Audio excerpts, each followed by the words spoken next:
नमस्कार दोस्तों, आज बात करूँगा पासपोर्ट आप कैसे अप्लाई कर सकते हैं, कैसे रिसीव हो सकता है, प्रैक्टिकल एक्सपीरियंस आपको करके दिखाने वाला हूँ। और जैसा कि आपको पता ही है अनबॉक्सिंग आ चुकी है, पासपोर्ट मेरे पास आ चुका है, तो इसलिए प्रैक्टिकल एक्सपीरियंस के साथ आपसे बात करने वाला हूँ। स्टेप बाय स्टेप बताऊँगा कि कैसे आप अप्लाई कर सकते हैं, स्टार्टिंग से एंड तक का प्रोसेस। वीडियो पहली बार देखें तो लाइक कर देना, चैनल को सब्सक्राइब। आपको पता ही होगा जो पासपोर्ट है वो ऑनलाइन आप अप्लाई कर सकते हैं। वेबसाइट यहाँ पर मैं मेंशन कर दूँगा यहाँ पर, या फिर इस साइड आपको स्क्रीन पर देखने को मिल रहा होगा। तो वहाँ से आप जाकर के अप्लाई कर सकते हैं। इससे रिलेटेड स्टेप बाय स्टेप किस तरह से क्या कहाँ पर भरना है, वो उससे रिलेटेड कई सारी वीडियोज़ हैं, वो जाकर के भी आप देख सकते हैं। तो ये ऑप्शन है, पहला स्टेप आपका हो जाता है कि आप ऑनलाइन अप्लाई इसको करना है आपको पासपोर्ट को। और उसके बाद मैं कोशिश करूँगा कि जो ये अप्लाई ऑनलाइन अप्लाई एप्लीकेशन है उसको एक सेपरेट वीडियो बनाऊँ। बाकी इसमें आपको स्टेप बाय स्टेप पूरा प्रैक्टिकल एक्सपीरियंस के साथ जो प्रोसेस है बताने वाला हूँ। तो अप्लाई आपको करना है, अप्लाई करने के बाद आपको ₹1500 की पेमेंट आपको करना है। ये मैंने नॉर्मल पासपोर्ट बनवाया था 36 पेज का। उसके बाद जैसे ही आप अप्लाई कर देंगे, आपको एक डेट मिल जाएगी, जिस डेट पर आपको पासपोर्ट ऑफ़िस जाना होगा, जहाँ पर भी आपको अपॉइंटमेंट उस डेट की मिली हुई है। उसके बाद जैसे वहाँ पर आप पहुँचते हैं, वहाँ पे आपको जो टाइम आपको दिया गया है, रिपोर्टिंग टाइम, उसी टाइम पे पहुँचना है, क्योंकि जो मैं दिल्ली में दिल्ली का एक्सपीरियंस है जो मैं आपको बता रहा हूँ, दिल्ली में पासपोर्ट मैंने बनवाया है।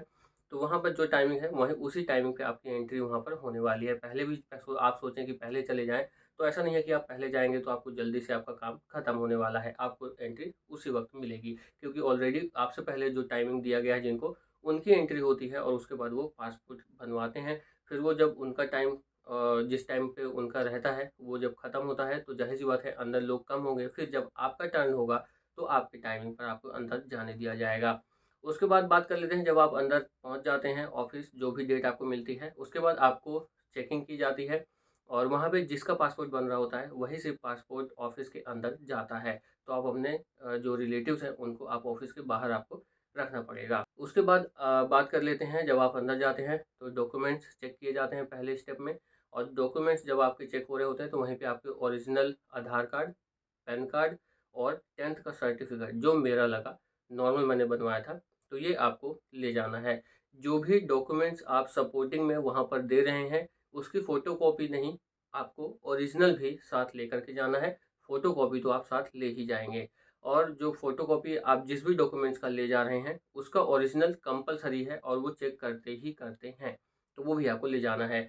और एक चीज़ ये बता दूँ कि कोई अगर डॉक्यूमेंट्स है और वो मान लीजिए कि इस तरह से फ़ोल्ड है और आप सोच रहे हैं कि ऐसे वो खुल रहा है और नीचे वाले सेक्शन की ज़रूरत नहीं है, मैं अपने 10th सर्टिफ़िकेट की बात कर रहा हूँ और सिर्फ़ फ्रंट इसमें सारी ज़्यादातर डिटेलें हैं, यहाँ पर बस सिग्नेचर है, तो आप आधे ही पेज का उसको ऐसे करके एक साइड का आप फ़ोटो करके कॉपी करके ले जाएँ, तो ऐसा नहीं है, आपको पूरा बड़ी मशीन में पूरा फ़ोटोकॉपी आपको करके लेके जाना है। तो ये हो गया पहला स्टेप अंदर जाने के बाद कि आपका डॉक्यूमेंटेशन जो है वो वेरीफ़ाई किया जाता है ओरिजिनल के साथ। उसके बाद आपको कोई दिक्कत नहीं रहता है, तो आपकी फ़ाइल जमा हो जाती है, यानी कि जो आप प्रिंट लेकर के जाते हैं अप्लाई करते समय वक़्त जो आप निकालते हैं वो। उसके बाद जब आपका डॉक्यूमेंट्स यानी कि वेरीफ़ाई हो जाता है, रख लेते हैं, उसके बाद आपको वेटिंग एरिया में वेट करना होता है। वहाँ पर आपका नाम अनाउंसमेंट किया जाता है, जब आपका अनाउंसमेंट होगा तब आपको फ़ोटो और उसके बाद एक एक बार दोबारा से वेरीफ़ाई करने के लिए आपको जाना पड़ेगा। तो आपको जब आपके नाम के साथ पुकारा जाएगा वेटिंग एरिया में, तो वहाँ से आपको ले जाना है और उसके बाद आपको जो आपका फ़ाइल है उस पे एक नंबर मिल जाता है, आपको टोकन नंबर मिल जाता है, वो मैं यहाँ दिखाने की कोशिश करूँगा, जो मेरे को मैसेज ऑलरेडी रिसीव हुआ। तो टोकन नंबर मिल जाता है जब आपका डॉक्यूमेंट्स फर्स्ट टाइम में वेरीफ़ाई किया जाता है। वेटिंग एरिया में आपके नाम से बुलाया जाता है विद टोकन नंबर। तो टोकन नंबर लेकर के आपको आगे जाना है। टोकन नंबर जब आप लेके जाते हैं तो आपका अंदर एक स्क्रीन चल रहा होता है, उसमें आपके टोकन नंबर और कौन से सीट पे आपको जाकर के बैठ के फ़ोटो खिंचाना है और वहाँ पे डॉक्यूमेंट्स वेरीफ़ाई करना है, वो आपका प्रोसेस होता है। उसके बाद जब आपका नंबर आता है स्क्रीन पे देखिए और जाकर के अपने सीट पर बैठिए और सीट पे बैठने के बाद जो रिप्रेजेंटेटिव हैं पासपोर्ट के, तो उनसे वो आपकी फ़ोटो खींचेंगे, आपका सिग्नेचर कराएँगे और उसके बाद जो डॉक्यूमेंट्स हैं वो स्कैन करके वो अपलोड करते हैं। तो ये प्रोसेस उनका होता है। ये दूसरा स्टेप हो गया अंदर जाने के बाद। अब तीसरा स्टेप होता है आपके जो डॉक्यूमेंट्स दिए हैं, वहाँ फिर से एक बार चेकिंग होती है और वहाँ पे आप जो आईडी आपने दिया है वो पूरी अपडेटेड है। करंट की आईडी आपको वहाँ पर देना है। यानी कि अगर मैं अपनी बात करूँ तो मेरा जब पहली बार आधार कार्ड बना था तब से फ़ोटो मेरा वो बचपन का ही था लगभग। मतलब शक्ल आप देखेंगे तो बहुत गौर करेंगे, तब मुझे लगता है कि आप शायद मैच कर पाएँगे, लेकिन कभी रिक्वायरमेंट नहीं पड़ी और हर जगह जो आधार है वो लग जाता था, पैन कार्ड से वेरीफ़ाई हो जाता था क्योंकि पैन कार्ड पे अपडेटेड था। तो वहाँ पर आधार कार्ड में अपडेटेड नहीं था, तो वो जो डॉक्यूमेंट्स तीसरे टाइम पे जब वेरीफ़ाई किया गया, तो वहाँ पर आधार कार्ड करंट का फ़ोटो ना होने की वजह से वो होल्ड पर हो गया था। तो आपको ये गलती नहीं करनी है, आपको अपडेट करके जाना है सब कुछ। करंट की फ़ोटो होनी चाहिए आपके डॉक्यूमेंट्स पर।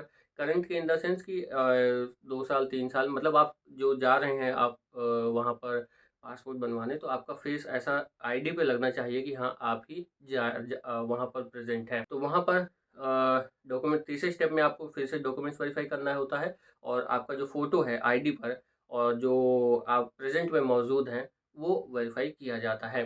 तो मेरे केस में जैसे मैंने बताया हो गया था, तो मेरा होल्ड हो गया था और आपका अगर नहीं होता है, तो इसके बाद आपको एक जो डॉक्यूमेंट्स है 10th का सर्टिफ़िकेट आपको आपको पता होगा कि आप लेकर के गए हैं या एजुकेशन सर्टिफ़िकेट भी आपको मुझे लगता है देना होता है। तो उसका वेरीफ़ाई करने के लिए चौथा स्टेप होता है और वो फाइनल होता है मुझे लगता है। तो फाइनल जो स्टेप है वहाँ पर एक बार फिर से आपका जो आईडी है वो चेक किया जाता है और जो आपने डॉक्यूमेंट्स दिए हैं उससे एक-एक करके आपका जो नाम है, डेट ऑफ बर्थ है, फादर नेम है, एड्रेस है, वो सब ऐसे टिक किया जाता है हर स्टेप पर।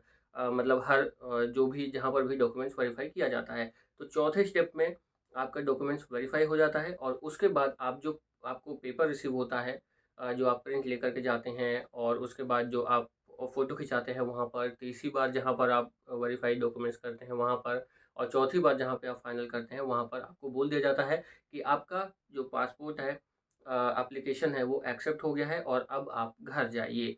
तो उसके बाद रह जाता है पुलिस वेरिफ़िकेशन, फिर उसके बाद आप जो डॉक्यूमेंट्स हैं जो भी आपने एप्लीकेशन फ़ॉर्म भरा है, वो वेरीफ़ाई होने के बाद आप लेकर के चले आते हैं। यहाँ पर एक चीज़ बताना चाहूँगा, आपको लग रहा होगा कि ये इतने सारे स्टेप फ़ॉलो करने हैं, वो पता कैसे चलेगा?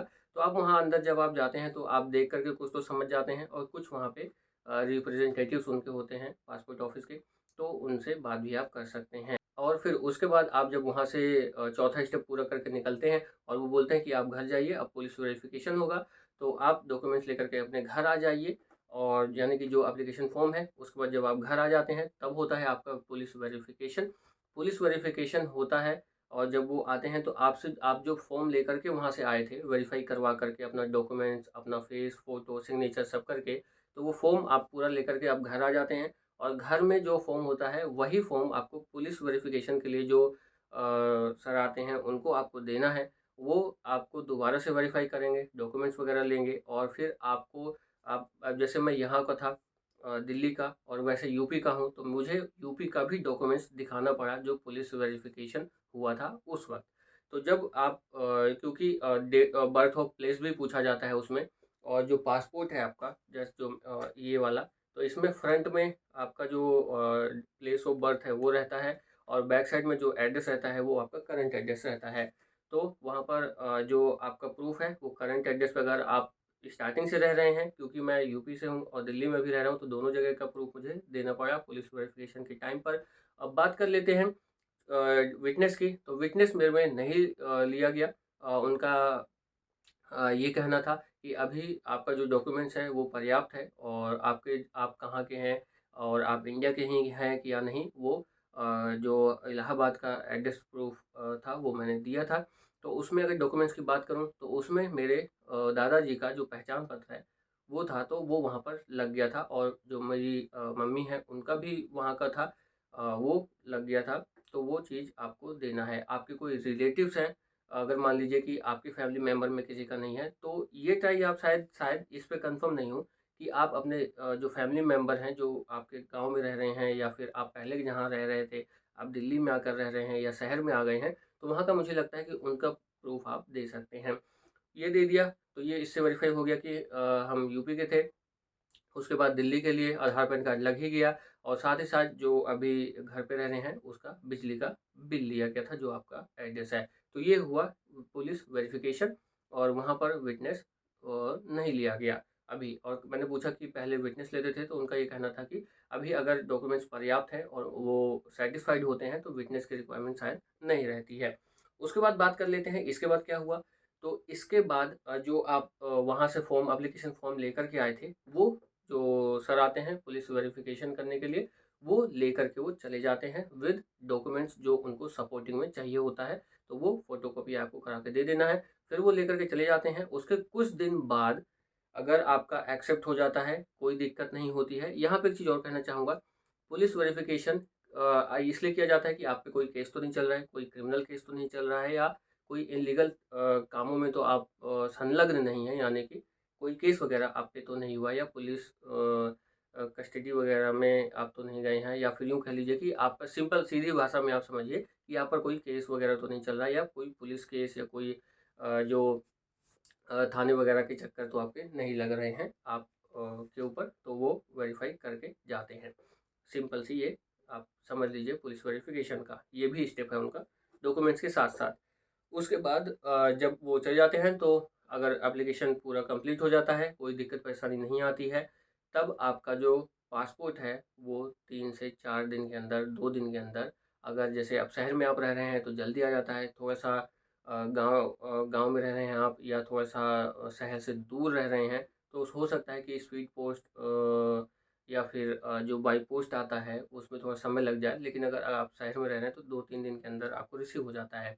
पुलिस वेरिफ़िकेशन होने के बाद 2 या 3 दिन में मुझे ये रिसीव हो गया। तो ये है सारा का सारा स्टेप, स्टार्टिंग से एंड तक ये चीज़ें आपको फ़ॉलो करना होता है। इस वीडियो में इतना ही, मिलते हैं अगली वीडियो में। वीडियो पहली बार देखें तो लाइक कर दें, चैनल को सब्सक्राइब।